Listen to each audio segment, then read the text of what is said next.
The first thing I do want to say is, if you have not noticed, I am not the octogenarian in this debate stage. I'm quite a bit younger. I know you're turning, you said 84 in 2 days. I'm turning 39 in 6 days. So a little bit of the experience edge is going to go to Dr. Laffer here. But why am I here? First, I think we need to get a couple of things out of the way. I don't think we're arguing here of who is the most likely candidate to be elected president. I think if we did, both of us might be wrong based on what current polling is right now. I don't think we're talking about, who is the who's the best person to take on Kamala Harris.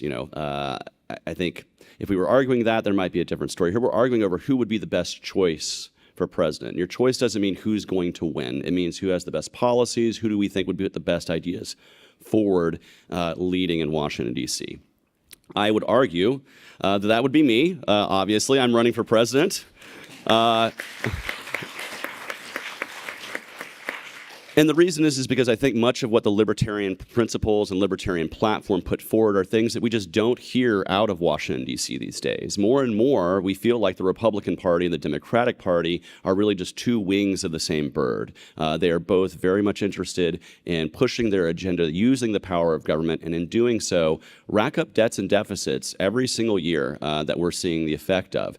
And former President Trump, while he talked, as he said, we don't need to take him on what he says, but on what he does. He said he was going to cut the debt in half in 8 years, and he actually racked the debts and deficits up more in 4 years than any president had done previously. Now, even taking COVID into account, which we can obviously say due to the spending that he also signed through there as well. Even not taking COVID and the emergency into account, he was still tracking billions or trillions of dollars of deficit every year. We weren't in any meaningfully way reducing that impact. And that's actually what's driving the inflation we all feel. We're all feeling the inflation.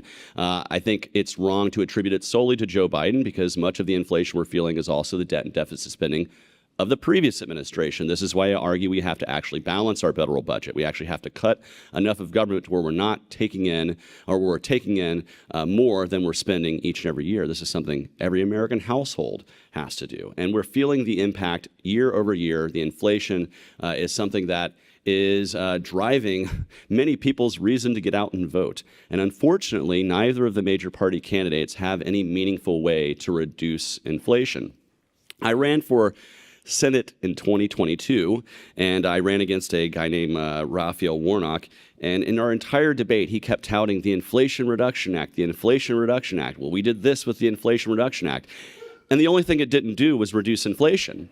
And so again, we don't need to be taking politicians on the things they say, but on the actions they do and the things they pass.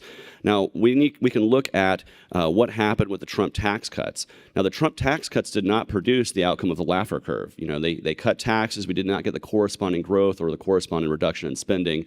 And we actually racked up higher deficits than we had before. And so I argue that the Trump economic policy is not one that's actually rooted in reducing debt and deficit.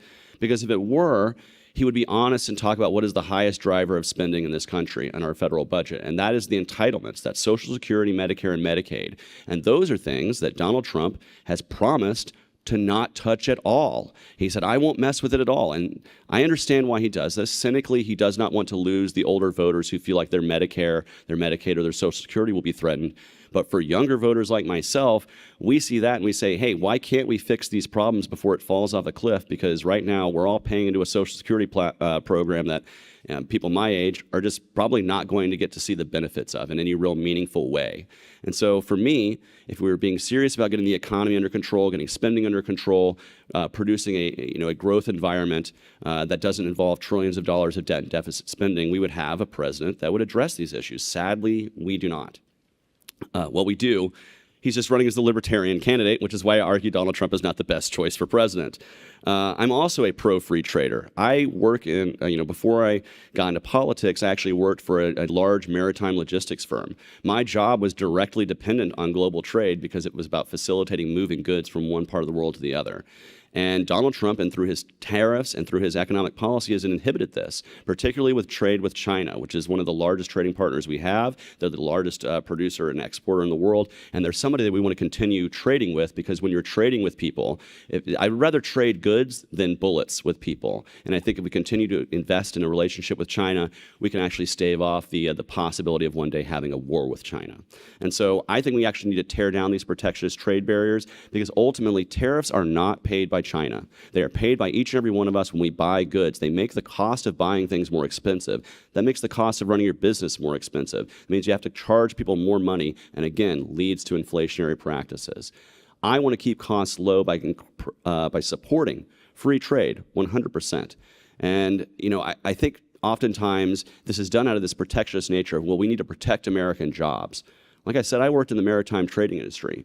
When you move a textile, say, from Vietnam to your store shelf in Walmart, it gets on a ship, and then it gets unloaded by longshoremen who are American workers. It gets put onto a truck that's driven by an American worker. It's taken to a rail yard that's facilitated by American workers, put on a train. The engineer is an American worker. It then comes off the rail yard into another truck driven by an American worker, taken to a warehouse worked by American workers, then taken on another truck to go to your final store that is manned by American workers that you, an American consumer, are buying from.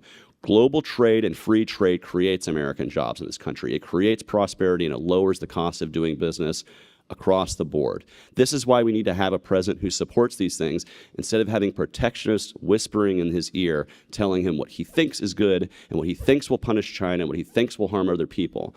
And that is my other problem, is that Donald Trump is not consistent. He is very much prone to suggestion. Anybody who, if you've seen the way Donald Trump governs, a lot of times it seems erratic, and it's because many times he is governing on the last good idea that was, that he thinks is a good idea that was brought in front of him. This is why we have the erratic foreign policy of, well, I didn't start any new wars, but of course I sold billions and millions of dollars of arms to Saudi Arabia and to others to fight wars elsewhere. It's why we see this erratic, governance with regards to the economy, where he talks about protecting American jobs, but costing American jobs and making the cost of running a small business more expensive on the other end. I want to deregulate. I do. I think deregulation is a good thing. And we've seen some deregulation out of Donald Trump, but certainly not as much as we could have. And certainly if we had somebody who was more forceful in deregulation, we can see a better fighter for that. And I would argue that a libertarian in the White House would be the greatest deregulatory four-year period that we would ever have in this country. And so I don't believe that Donald Trump is the best choice for president, and I'm not putting him up against his opponent Harris. I'm putting him up against an opponent who is myself and others in the process, and I think voters have better choices on their ballot. I would argue, even if you're not voting for me, there are probably better choices on the ballot who are not named Donald Trump or Kamala Harris for you to pick from. And so for me, this is a very easy argument to make. Is the Democrat or Republican ever the best candidate in the race?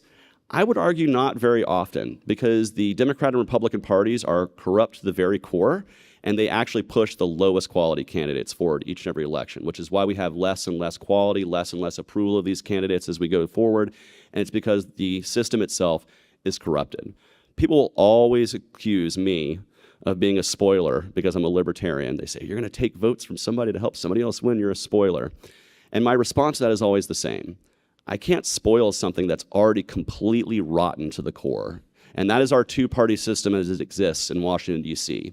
So I would wager, and I would argue, that the better choice for you to make as voters is to dare to vote differently. Dare to vote outside of a broken two-party system and send a signal to Democrats and Republicans that the quality that they are giving you on the ballot is not the quality that you want to see as a voter. And I bet when you do that, I guarantee you, when you make it hurt for the Democratic and Republican parties, they will become a heck of a lot more responsive to the needs of you, the voters, and not the people who back them, their corporate lobbyist partners who buy and trade congressmen like cattle at an auction yard. And so, in summation, I would like to say this. You can choose Donald Trump if you want. You can choose Kamala Harris if you want, but you're not going to get anything meaningfully different from what the two-party system has provided you your entire life. Division, hyper-partisanship, and lower quality of results, more and more debt, and more war around the world. So in summation, please think differently, please vote differently, and I urge you to vote libertarian. Thank you.